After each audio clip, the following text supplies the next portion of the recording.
Did you know that the forgotten founder of Zionism went on to play a leading role in Agudas Yisrael, or that Rav Chatzkel Abramsky was responsible for the continued presence of the Muslim Waqf on Har HaBayis?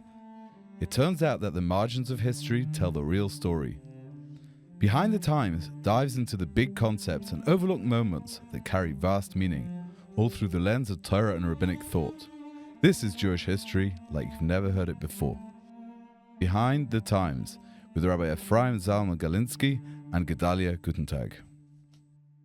In Elul 1913, a young man, then a 23-year-old Talmid of the Slobodka Yeshiva in Lithuania, described in his diary what he was experiencing.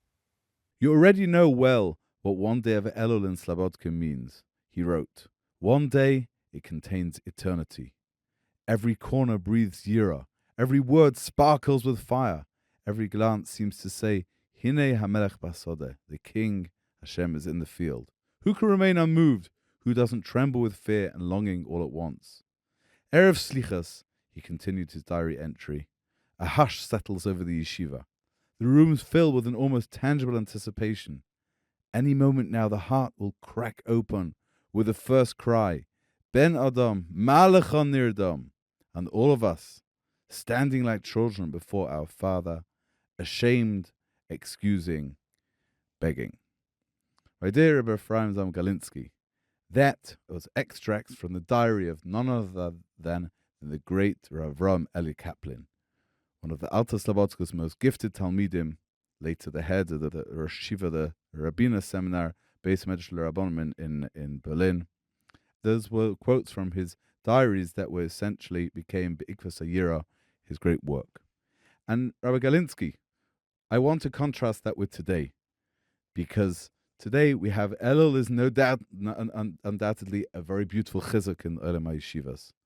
And yet the long-standing joke is that the only Tenuras HaMussar or Mussar movement that exists is when everyone heads for the exit when Mussar Seder begins. With Elul underway, Rabbi Galinsky, I don't think any self-respecting podcast such as Behind the Times can ignore this giant topic. Mussar, more specifically, the missing Mussar movement. So, Gedalia, you brought up a topic within itself, which is what's the role of the Mussar movement in our lives, in our present-day lives. Now, it's very easy to say, and there are people who say that Mussar doesn't exist today. And I just said that, by the way. Right, It's exactly. very easy, and I just said it. Right. So I personally think it's a mistake, because while it's true that the original form of Mussar does not exist today, but the outcomes of Mussar do still exist. And I think it's kedai to start off by saying that one of the great, and I think you're going to be mentioning him later on, one of the great Talmidim of the Mussar movement, the original Mussar movement, was Rav Dessler. And Rav Dessler realized at a certain point, which was during World War II, that the original Mussar movement is not going to work anymore. And we might get into more detail in the continuation of this episode, what he actually did. But just thinking about that Nakuda, that Rav Dessler realized something that many Mashgichim did not realize, that something has to change. I mean, the way you speak to Bachrim today cannot be in the original form of the Mussar of past. By the way, I want you to know that when I was learning in yeshiva, in the Chevron yeshiva, which was like 40 years ago, so the Mashgiach yeshiva, which later on became my wife's uncle, my wife's great uncle, he was a typical product of the Mussar movement. The son of Rav Eli Paley, who was like the Mashgiach in Slobodka and in Chevron during the lifetime of the Alter. And Rabbi Yisrael Paley used to give a shmuz. And every shmuz that he gave, not only during Elul, every shmuz that he gave involved some way or another of him breaking down and crying and tears. Okay? That was the level of emotion that was invested in these types of shmuz. Today, you wouldn't find that. I mean, I don't think there's anyone today, any mashgiach today, no matter how emotional he is, would break down in tears at a regular Mussar shmuz, right? Maybe Lavaya here and there, you would have that.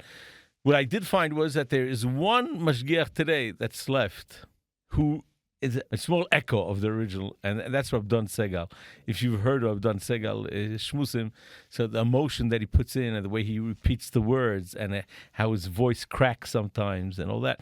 But even Rav Don, I personally heard Rav Don Segal as a young bacher because this Mashgiach Rabiush used to bring him to give his shmuz in Hebron.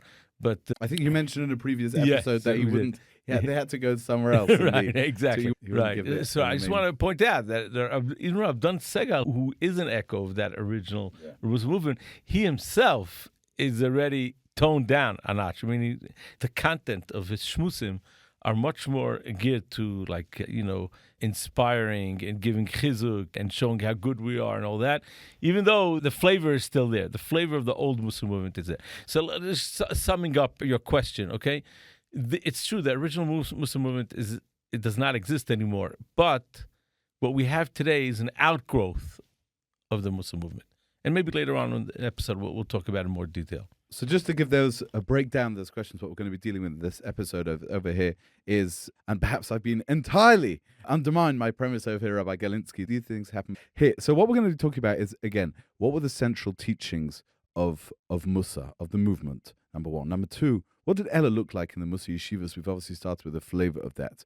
Number three, what happened to the Mussar movement? As you say, Rabbi Galinsky, it continues and has informed, let's say, underwritten the development, the post-war development of the Mussar, but what actually happened to it over there? And I'd like to say that appropriately for a very serious-minded podcast, an elite podcast like our own, Rabbi Galinsky, okay, which is, there will be dollops of quotations from Mussar sources and lots to take home. So let's begin. Part one over here. What did Mussar teach over here? I think it's good to start with some historic background. We'll talk of the early 1800s Lithuania. The life was obviously traditional shtetl life, but it was shaping around the yeshiva world, outgrowth through Chaim Volozhin, from the teaching of the Vilna Gaon. That was very much the center of Lithuanian life. And everything we know about that. We come along Rav Yisrael Salanter, Rav Yisrael Lipkin of Salant, who was a Talmuder of Zundel of Salant, who comes along and he says there's a basic problem over here, because what he identified as a problem in I suppose in Yiras Shamayim, that Torah, which is meant to shape the high ethical level of a person, somehow, somewhere was not. He felt that there was a gap, and there was some system was needed to supplement the level of Torah. And that, I think, perhaps we'll hear from you soon. Inherently, the Mussar exists inside the Torah, because what do the Balei Mussar do? They just collect the original Balei Mussar. Yeah. They just collect sources. I mean, Orthodox Tzaddikim, for example, classical work of Mussar, learnt in Mussar Seder and hunched over in their hat and jacket in Mussar Seder, and they're going to be learning Orthodox Tzaddikim, which is basically a compilation of about any given topic: anger, impatience, resources. Exactly. So theoretically speaking, someone who learns Torah should be getting that from the Torah itself. There should be no need for a special Mussar movement or Mussar Seder or Mussar Shmuz. But Rabbi Yisrael Salanter had realized that the ethical side of us, ethical side of Bnei Torah, was not shining enough, as an understatement, right? I don't know if you know this, but the famous story that is told, and I grew up in America like over 40 years ago, and anyone who remembers that time, the most famous popular publication for the kids at those times was Olomeinu. You read that as a child as well? In the back of shul, I did. Right, so can I just flag over here? Galinsky, Mendel the Mouse. Did that say? Right, exactly. Mendel the Mouse. Right. Okay. So you had in the back page, that they gave the idea to put a cartoon type of thing on the back of the page. They must have been one of the first. They were the first. They were the first. Then all the Israelis copied them afterwards, but that was the first publication that did it. And there was I remember this as a child, this famous comical strip of, can't call it comical, like a cartoon strip, illustration of Rav Yisrael Salanter, how he's sitting in a shul somewhere, and the shoemaker is marrying off his child to like a chashuva guy, chashuva Talmid Chacham, whatever it was, and he was so proud of himself. And one of the balabatim couldn't stand it that this shoemaker was getting so much covered. So in the middle of a Kriyas Torah or whatever it was, he picks up his shoe and he says, "Mendel, when can I bring my shoe to fix by you in your shop. Like you That's want to terrible. show, right? You want to show, like humiliate him, right? drag him Exactly. down And to Rabbi his Yisrael Salanter station. was shocked by that. That's the story. I don't know if the story happened or not happened, but that was the story. Oh, you mean that was the trigger? You kind of that was realized. the trigger. You That was the realize you trigger. can be as frum as you want. Exactly. Right. And you can trample someone. You know what right? the Eckers say, by the way? This is not coming. The Eckers talk about Yud, that a Yud comes before that's a Kaf, because Yashrus needs to come before Kashrus. That's a very extra thing. Okay. Very extra thing as well. But it's the idea is. In you any could case, be- he realized something was needed, and people were not getting the ethical sides of Yiddishkeit from the standard learning, and you had to supplement that with a special study of these sources, and in a very unique manner, which you're going to be talking about later on, but with Sasaim Dolkais and all that. You'll get to that, but that's what he realized. But I want to point out something over here. Yeshivas, before Reb Chaim Volozhiner, Did it exist? it existed in a format that if you had a son who was capable and wanted to learn, He's going to find one of the prominent Rabbonim. who exactly, he would go to the local shul. And someone else's shul, if he lucked out and the local shul had a Rav who was able to teach, then he would have a Rebbe, and that's how he would steig, right? And Reb Chaim Volozhiner was the first one who made like a central institution that Galinsky always had attracted yeshivas. I Right. don't mean it Right. didn't exist. Clearly, They had yeshiva They had Galinsky. local yeshivas. I'm not talking about the times of the Goinim, Well, there the was centralized yeshivas. Hold on, there was I don't know. You get to Prague had a big yeshiva, different place, and people wouldn't always brilliant Talmidim would go a longer distance to go and be to learn Torah. They didn't necessarily have to go learn the local shtibel all the time. I think that in the time of Reb Chaim Volozhiner, that was the Metzias. Okay. There was Mir. I think Mir was in existence, the original Mir. We're not talking about the Mir of the Alter's son of Rezi Yehuda and his father-in-law, but we're talking about the original. There were very few.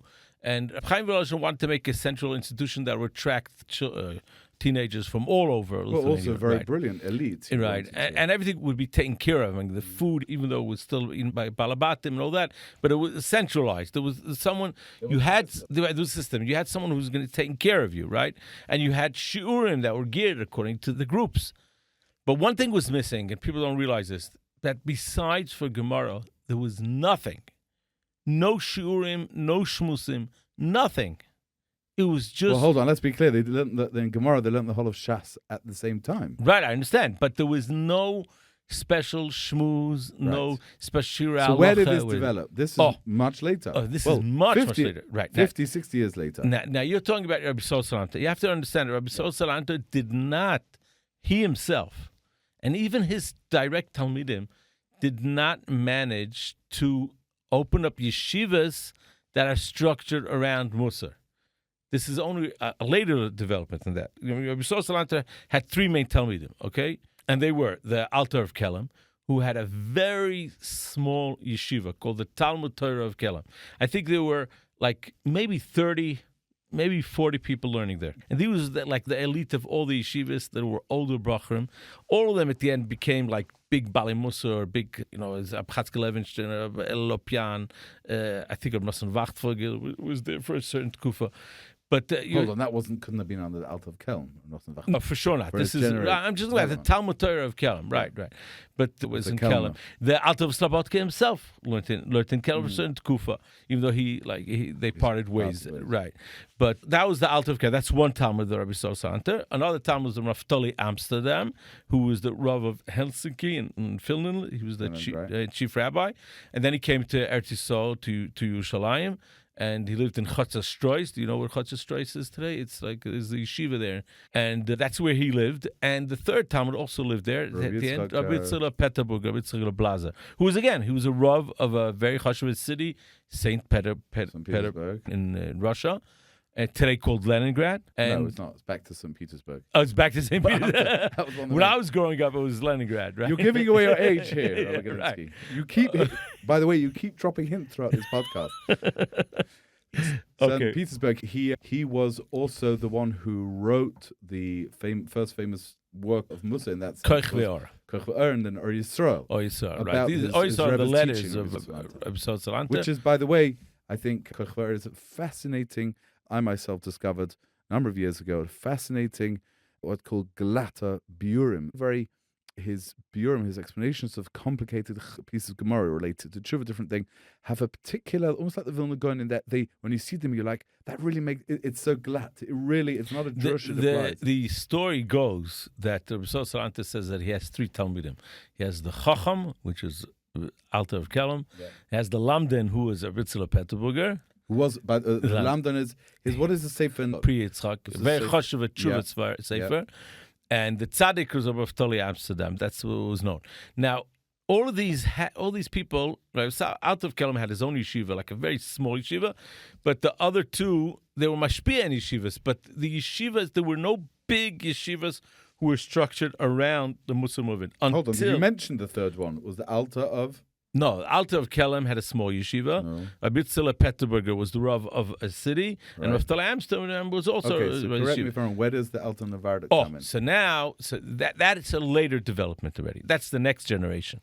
Okay? And the Alter of Slobodka was like a Talmud Chaver of the Alter of Kelm until he decided that he's going to open up his own yeshiva called consists of this whole machlokas about it. Very nasty piece of history. Dov Katz has a booklet, a pamphlet that was. Dov Katz, please just explain. He's going to be appearing. He was the biographer of the Mussar movement. Muslim movement wrote something called Tznuat HaMussar. Right. So he has a pamphlet that's hidden today. I mean, maybe you can find it online somewhere. It's called Pulmus HaMussar, and he gives you all the nasty details of the machlokas about the. I can tell you that Mussar. Google searches about Pulmus HaMussar. Yeah. Are just going to skyrocket now because people always want to find things that have been banned and hidden. What they say at that time, that revolvers were drawn at that machlokas. Okay, do you understand what that means? That was like a western, western, right? So it was a very bitter machlokas because this was the first time that in the yeshivas there's going to be something else besides for learning Gemara. Okay. I mean, it's Shmusim, earth-shaking. Yeah. Today it sounds, okay, there's the mashgiach and he does his thing, and he gives some people like it, some people don't, some people go, some people don't. But the idea is, you're saying you're right, Gemara and Halacha is the staple, is the only item on the curriculum. It's like opening, the yeshivas should learn, the poetry of Rabbi Yehuda Levi, a special seder for poetry. Right, you can imagine how would that go? How that would go down. Yeah. Correct. Yeah, so these 2 yeshivas, Slobodka and Novardok, they were the first ones who actually structured a yeshiva around Mussar. And that took off at a certain point. All the yeshivas adopted that approach, even the yeshivas who originally... Even the resistance, I mean, famously, Mir became, you were going to get onto this, but let me just jump the gun over here. Famously, Mir became a place that it was resistant and it wasn't, but I think it was because the Rav of Mir saw at one stage when there was great poverty in the yeshiva, if I'm not mistaken, then there was kind of rebellion of the Bachurim, and they said, and they downed tools, they went on strike and made a picket line, and he said, well, if that's what we need in addition to the Torah, clearly Torah is not working as it should be, he said, let's bring Mussar in. No, so the Mir was there's certain technical or biographical detail that made the big change, is that the Alter's son, Rabbi Yehuda Finkel, became the son-in-law of the Rosh Yeshiva of the Mir, and he eventually became the Rosh Yeshiva of the Mir. So that automatically turned Mir into part of the Mussar. What's fascinating about Mir is that while Rabbi Yerucham was alive, who was the right. Rabbi Yehuda gave him like the most prominent role in the yeshiva. But I think he was a mashgiach, but he was the dmus of the yeshiva. So that shows you where Rabbi Yehuda was coming from. A standard Litvish yeshiva, anti-Litvish yeshiva, this couldn't happen, such a thing. I mean, it was a complete takeover. Exactly. That the fact that the mashgiach became the central figure of the yeshiva, that turned Mir into a... and eventually from Mir, we had the last great, Mussar figure who made it into the 21st century was essentially Rosh Shlomo Wolbe, a Talmud of Rabbi Yerucham, only for a few months, but he considered himself, he was more a Talmud of his Talmidim, and he'd come from Frankfurt and Yaksha home, but he was the figure I think, most identified. He was the person known in university as the Mashgiach Rosh Shlomo Wolbe. Right. He's probably the last Bar Mussar who had a massive impact on current day society. And by the way, since you mentioned his name, I just want to mention this, that what was so unique about Rav Wolbe, And I was thinking about it a long time, and I realized that when you open up Alei Shur, you'll realize that it's the first Mussar Sefer that was written in what you call Ivrit Meduberet. How would you translate spoken that? Modern, Like spoken modern Hebrew. Yeah. It talks to the Israeli teenager or Israeli. But I think it's more than Israeli teenager and Bachrim. I think there's something very academic and structured. The Sefer is structured on topics, right, and broken down into subtopics. Kind of like a Shulchan Aruch of practical Mussar. And his style went over very well with academics and with professionals and with military people he talked to. I think we mentioned in previous episode as well. But I think one important thing to understand here about what Mussar actually meant. The Chiddush Rabbi Yisrael Salanter was, as you mentioned before, for Saim Dalkas, it was a methodology to internalize. And I think this is a really important aspect of what Rabbi Yisrael Salanter was teaching. I think I heard this from Rav Wolbe directly. I'm almost sure I heard this from Rav Wolbe. I don't know if I've told you this, but I grew up like 2 buildings down from Rav Wolbe in Givat Shaul. So I had the schus to my father allowed me to go every Shabbos night instead of going with my father to like more of a Hassidic shtibel to daven. I used to go to Rav Wolbe's Beis Medrash to hear his shmuz on Friday night. Where's that in Givat Shaul? In Givat Shaul. And I had a schus to hear him many times. And I actually even spoke to him a few times. And he was even at my kiddush, my alila Torah from my bar mitzvah or from my wedding. I don't recall. One of the two. But in any case, I think I heard this from Rav Wolbe directly, that Rav Yisrael Salanter hit on to Freud's idea of the subconscious before Freud publicized it, at least. And his whole idea, so Saim Dalkos, was to be mashpia on the subconscious. Right. And this is, I think, as you say, the subconscious, I think we underestimate how much of our daily activity and what we do is influenced and dictated by what's happening in the subconscious. And Rav Yisrael Salanter was saying, it's no use just being intellectually aware of X, Y, Z, that Hashem exists, that we can't just be aware of things intellectually. We actually have to, in order to implement them in our lives, we need to internalize them. And what he did, therefore, was propounded a methodology based, not a chiddush, he was based on what Chazal were already saying. We say in Oleinu, v'yodata hayom, meaning, Yodat Hayom, you have to know something. Yediyah takes place intellectually in the brain, in the mind. You need to internalize it into the heart, because the heart is the organ that really, the seat of emotions that dictates what is actually going to happen. And what he was doing, Rav Yisrael Salanter was saying, this is how we're going to bridge this gap, very small but very big and very chasmic gap between the mind and the heart. And that's what he was doing. And how did he do that, Rabbi Galinsky? They repeated things, right? In the Mussar movement, they would go over Anochi Tolas for Ish. Famously, it's almost like a joke. And that's the problem, Rabbi Galinsky, that it's become such a, it's Gelechter. Everything about the Mussar movement, it's a joke. And Anochi Tolas for Ish. And the old joke is the guy turns up in a Vadik one day and he says, and he hears everyone saying, and he sits down and he says, I'm a worm, not a man. And the old person, someone two places away, taps his friend and he says, he's been here 5 minutes already. He already thinks he's a worm. So, I mean, that's where do you get jokes like that? Means it's difficult to take the Muslim movement seriously. It's also difficult to understand what it was doing. And I think, with your permission, Rabbi Galinsky, if I may, just explain. There's something remarkable you mentioned before of Dessler. He has a remarkable piece talking on Pesach, about the Seder night, in which he breaks down how the Muslim movement worked based on the Pesach Seder. And he says the following, he starts with the following very interesting question. He says, what is it about the Seder, Pesach Seder, why is it so juvenile? It sounds like it's, something for a creche or a nursery, kindergarten, right? There's lots of singing, lots of questions. There's this famous Reb Chaim Brisker that says that the halacha is that there's no children. The person has to ask himself, right? So Reb Chaim Brisker says, yes, that the halacha is it's sipur. It says the time has to be done derech she'elo v'tshuva. That's his lomdish. And that begs the question. Why? Obviously That's points the that question. out. Why he was sitting there on a desert island in the middle of the Pacific on a microscopic speck called Micronesia.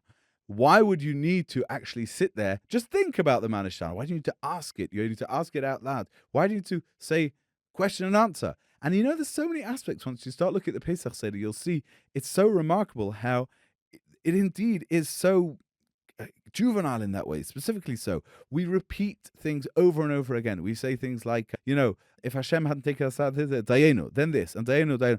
Much more economical in ink is to go through a whole list and then say, and all of that, Dayenu. And then when that's finished, we go, Alachas kama v'kama toiva kfula mechbarasin.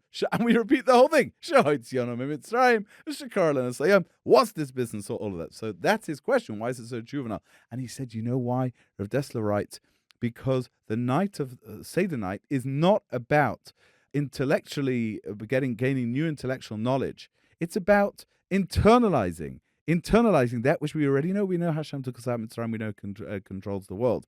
This is the night in which you internalize it. Now, if you are meant to internalize things, meaning it's got to travel that highway from the mind to the heart, from the moach to the leiv, what is going to happen?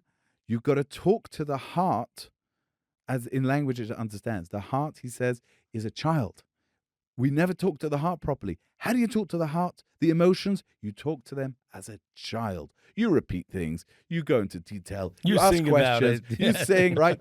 That's what happens. And that is why. So take a step back. The beautiful Perush should be remembered. We should replay this episode. Note to listeners, this is what you need for Pesach Seder. I think it's very fascinating what you just said, because Dafka, that Rav Dessler, who understood that is the correct manner of being mashpia on people, he was the one who broke away, right? Broke away meaning? From the standard Mussar, yeshiva type of being mashpia on Mussar, right? Even though people tell me, I heard eyewitnesses telling this, that there was once a hafsakat chashmal, there was a power cut. And I think in America they say it differently. Okay, power outage, right? Okay, an outage. Americans say everything differently. Yeah. So someone was sitting next to Rav Dessler in the Bismedish in Panovich, and he was learning Mussar. No, because he repeat this. It means to go and to say it with passion. And again, right. And that's what he was doing. Right. So Rav Dessler himself, towards himself, was still a Mussar. He was mashpia on himself. He was a kelma. So when he realized that it was not going over well with the Bachrim, he realized something has to be changed. A post-war generation. Now there's a fascinating story. I want to tell you two stories, okay? Number one story about Rav Dessler is that I just read it recently because, Rav Moshe Sternbuch K'nai Hara is close to 100 or maybe over 100. And he knew Gedalia like for 90 years, 80 years, right? A lot of Gedalia used to come to his parents' home in London and, stay over, and he has first-hand accounts.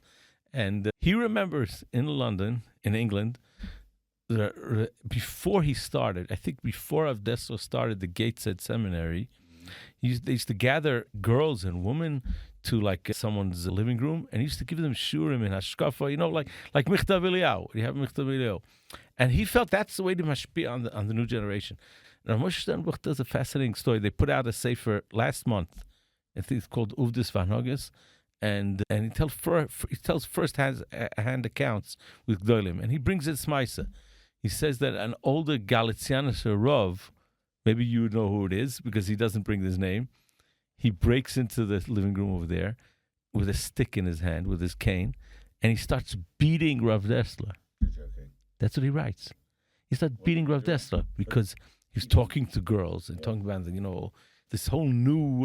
because a very intellectually based, rigorous understanding, explanations of Yiddishkeit. And Rav Dessler, surprisingly, was not angry at him. He's Mechavan Hashem Shamayim, this person. He says what he's doing is Hashem Shamayim. I still think that's the way to be mashpia. And the same thing he thought in the yeshivas, you have to change the concept of Mussar.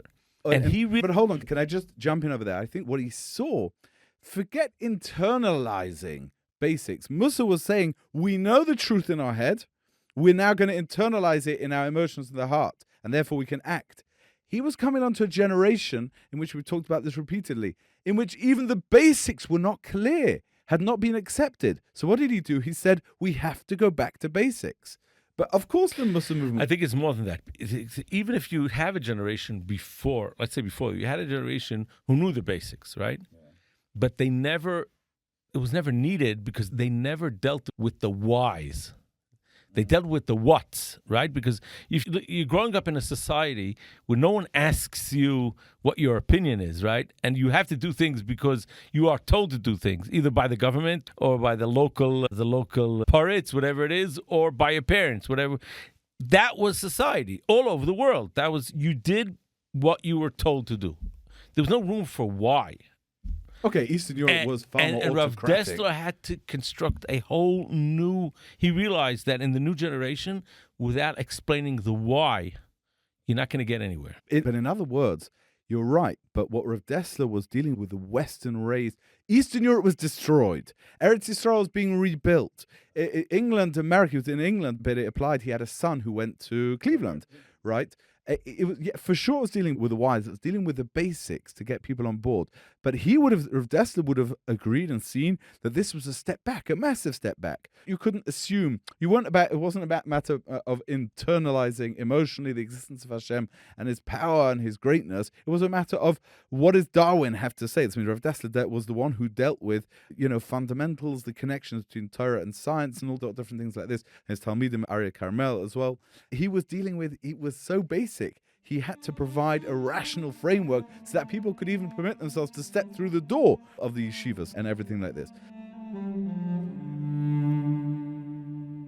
We've seen that there was a movement, a Mussar movement. It was about internalizing things that employed these methods which were radical and yet old methods. It's not something that Rav Yisrael Salanter was machadish. He turned it into a system of internalizing things and therefore changing the subconscious, changing the roots of the human character, which was a radical approach and radically successful in producing very great people over there. What he did was talk about Elul now, he created, the high point of this was obviously Elul. Elul had always been, and I think as Rabbi Yisrael Salanter famously said that back in the old times bemoaned the fact that the loss in Elul's stature and the way it was when he was a child, remember that when the Chazan used to call out that Kaddish, right? Chodesh Elul. Yeah. So the woman in the Nashim would start weeping. And he attests to the fact that even in his day, when he was older, that stopped already. And it's not only in our generation. So we've been krechzing about the Yeridas HaTorahs for many years, and it's true. But so Elul had the Elul being the high point obviously was not of the Mussar movement, but it was because the Mussar movement, it was a very intense time, and it turned into, we started this episode by talking about quoting from the Ikvas Hayira of Aram Eli Kaplan's diary, but it just took another little flavor from here because it's just so special. He talked about the first Shabbos in Elul. He says it's the singing in the Beis Medrash, not just a nigun, it's soaked with awe and uplift. I don't hear a tune. I hear hearts crying, knocking on the gates. I don't see people. I see neshama standing before the king. And then he says this great phrase again from this diary, which became the Ikvas Hayira. He says, this Elul carries a power to renew the soul, as if the whole world's been created again, and each of us is given the chance to be recreated anew. So it was a very intensely a time it felt in a Mussar sense, as not just, okay, back to Elul's man, we're going to learn Elim Tzias with great renewed vigor. It was a time of introspection, of heightened introspection. By the way, I think you'll be surprised, but I'm going back again when I was learning in Chevron Yeshiva, which was like close to 40 years ago, maybe drop less, drop more. But it's true that you didn't have the same intensity that you're talking about over here from Rabbi Kaplan, but there was an intensity in the yeshiva in the time of Elul. There's no doubt about it. I mean, you can't say... I think it is still true today, and yet we're missing... Rabbi Galinsky, this is the point. People, in a sense, don't know how to channel that. Those who are, Roshim Verubim in the Sugyas, they're going to go, and it has Smoda, and they're going to give Daven better. But in terms of Chevra, we're standing before Yom Hadin, which is about who you are as a person. Maybe we can change. It's the framework. Without the Mussar movement as a movement, the framework is missing. And that's what Revolba noticed, because you mentioned before, Revolba wasn't just one of the last great figures of Mussar, who was, unfortunately, I missed the opportunity to hear him, because even when I arrived in me, he was still giving shmuz, and then whatever, I didn't go. and Wait, the reason that pushed me to go yeah. to hear every shmuz Rav Wolbe in Givat Shaul was I was once imagining to myself that my grandchildren will ask me, Saba, you lived two houses away from Rav Wolbe and you didn't hear his shmuzim?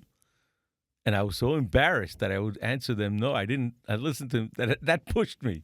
As a bacher, Your non-existent grandchildren shamed you into going, okay, that's how it goes. So I think he was the last great proponent of Mussar, and he actually decided to do something about it in the 21st century. Before he comes along and he says, Mussar is still relevant. He founded Beis HaMussar and Givat Shaul, different places, right? He tried to found this movement that people but he should didn't sit there. just say that it's relevant. He had the way of applying it and verbalizing it. That's true, but we keep coming back to this point. He actually said, no, you're going to sit in a room in the Beis HaMussar and do exactly like Rav Yisrael Salanter said. You're going to Sfasayim Dolkos, you're going to, with great vigor and passion, you're going to... By the way, I don't think he was successful. He wasn't, in that. that's the point. He was not, but he was successful in managing to give over messages of Mussar, like That's content true. of Mussar. Right? But do you know what? I lived in Yerushalayim for many years. I know there was a Beis HaMussar somewhere Givat Shaul. I never entered, right? And the fact is, if this is a sign of its, as a middle of the road person over here, it certainly didn't reach me, right? So I think it's possible to say yes. The old joke that the Tunas HaMussar, the Mussar movement, is they're heading towards the exit. Of course, Mussar teachings were there, but it's like a body without a soul. It's like missing the engine over here. I think it was a long, slow fading of the Mussar movement as a movement. I know I was reading somewhere, Rav Moshe Grylak, who was a great figure of that, I think.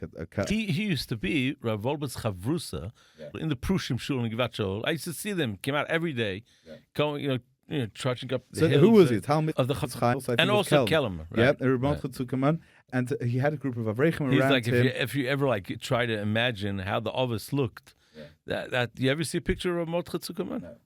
A grainy picture. No, Rav Moshe was short, but he had this beard that probably reached almost till the floor, and he had these bushy eyebrows, and he was he looked like the pictures, like they draw pictures of the Ovis. He was like the holy person of the area. I think Rav Moshe Grylak had this. He had a koilel, and he was asked by that Avrechim, "What should we do?" He says the Mussar doesn't seem to have an effect anymore. So he said to the Avrechim the following thing. He said, "You think Mussar doesn't have any effect? You think that's a new disease? It's a very old sickness." And he went on to explain how the whole system of Mussar worked. And a very beautiful thing. He says, Mussar is like the Novi compares the Torah to fire. A blacksmith needs to put the metal in fire first before he can shape it. In the same way, when a person is cold, there's no way that Mussar can mold him. Only after, he said, if the person learns Torah, like with a bren, in a fiery way, totally committed, after that you learn Mussar, when the human mind and the heart is heated up, then it can have an effect. But first of all, it's a beautiful and very applicable thing. Today we say, well, Mussar doesn't have any effect. To say, the question is, are you learning it the way Rav Yisrael Salanter said? That was what he was saying. But there's another thing he was saying is the long, slow demise of Mussar is a very old story as well. So I think that's what he was saying already 60 years ago.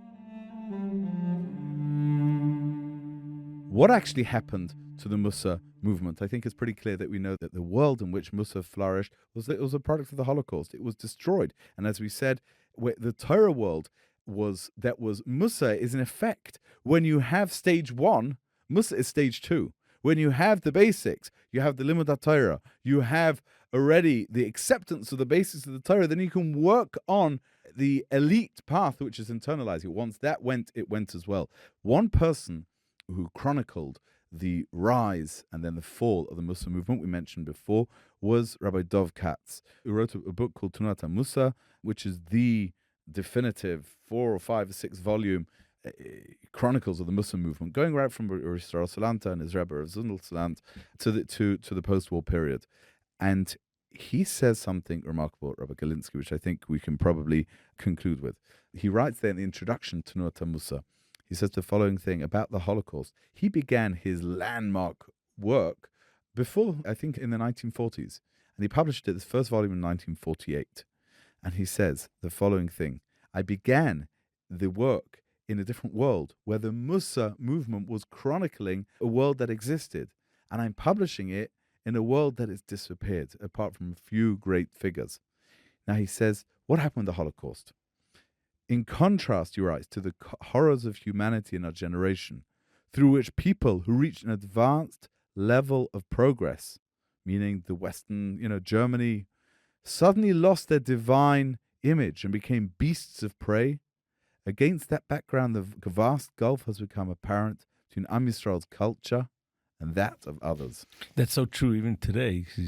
The high houses of culture in America, like the universities, are the hotbeds of racism and of anti-Semitism. Correct. A point so well made, because I think it is so applicable that he says like this, specifically because of the collapse of ideas of human progress. And we talk about today, the progressives gave us the idea of woke, which is some of the most degraded ideas come from under the banner of progress. You cannot get more of a retrograde than the people who speak of progress. They're bankrupted whatever remained of the Western morality. You have, children offered up like moilech to medical deformity in the name of crazy ideas, right? And he says, what he writes this, specifically because of the collapse of ideas of human progress, the light of Judaism's ethical teachings, founded on belief in the living God, on the love of fellow mind and the elevation of mankind, which is the only possibility, rebuilding mankind.